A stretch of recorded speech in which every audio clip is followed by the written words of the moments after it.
Jeste li ikada stavili CD disk ispred vrata? Ili možda na prozore? Ili u dvorište? Ova metoda donosi nevjerovatne rezultate i oduševljava milijune ljudi. U ovom kratkom videu objasnit ću vam zašto biste i vi trebali to isprobati.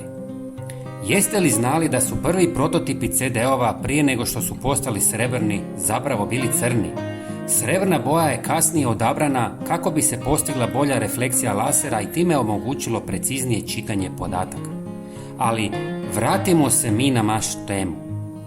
Sve što vam treba je običan, najjeftiniji CD. Nije važno je li pun ili prazan. Prvi korak je da uzmete malo špage ili konca i zavežete ga po sredini kako biste ga mogli objesiti.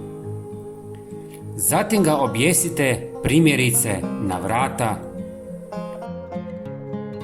na prozore,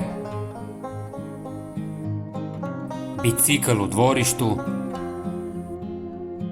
ili čak na granu drveta. Najbitnije od svega jest da se miče i reflektira svjetlost. Ako ga nemate gdje objesiti, jednostavno ga stavite bilo gdje, iako učinak možda neće biti jednako jak.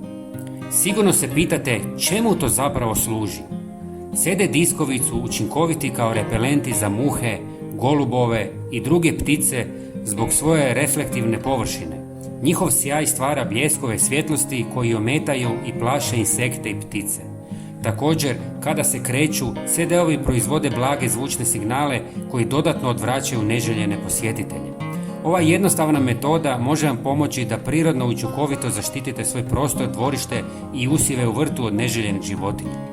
Prijatelji, svakako podijelite ovaj video sa prijateljima kako bi i njima pomogli i pretplatite se na naš kanal. Hvala vam. Pozdrav!